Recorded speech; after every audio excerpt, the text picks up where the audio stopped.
The annual Walk to End Alzheimer's will return to Bakersfield to raise awareness and funds for Alzheimer's care, support, and research. 23 ABC's Alyssa Flores spoke to a local woman with early onset Alzheimer's who wants to encourage people affected by the disease to hold on to hope.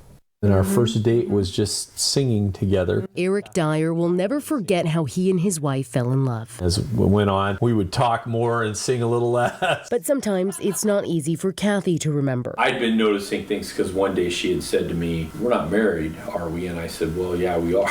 I just said, "Who are you? Where's my husband?"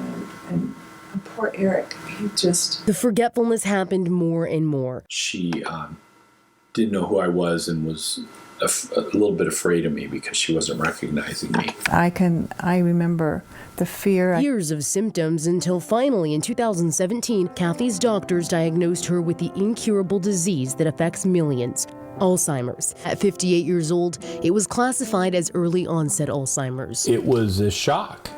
Although it was a relief to get a diagnosis. You're just working and you're doing things and you think, man, how could I have forgotten that? And then you just keep on going and keep on saying, man, I wonder why I did that. Symptoms that she and her family are all too familiar with. Kathy's mother had dementia. When it's your mother, it's just a shock. She got to be kind of mean, which she hadn't been before.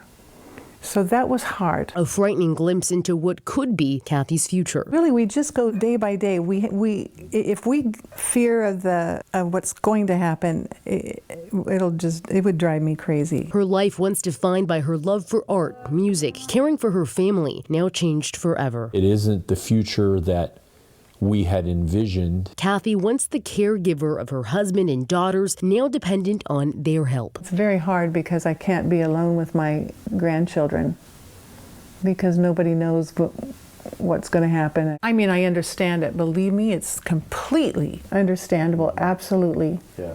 But it does not keep the tears away. Life-changing not just for her, but her family too. You just don't know how long we have, and it is a progressive disease. But I'm trying to balance that with work, and that's a challenge because really I want to be with her every moment, and that's hard to do. Shortly after her diagnosis, Kathy and her family found peace of mind here.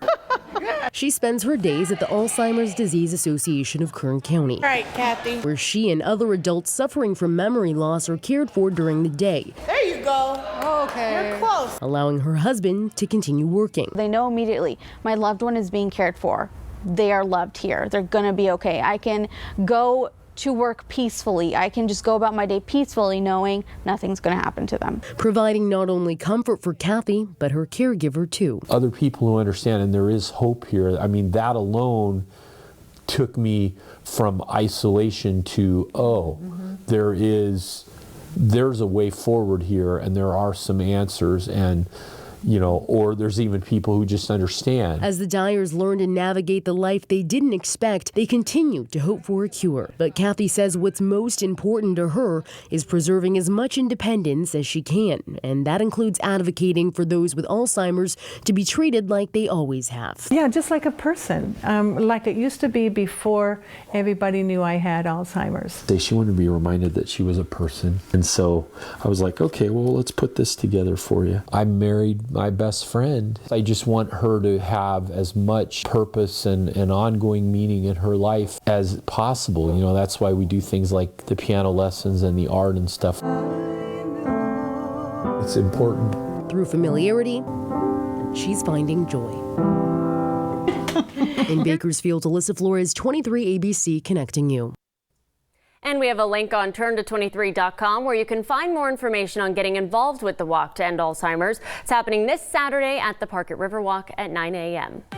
Still to come here on 23 ABC at 11 a.m. Let's make some noise in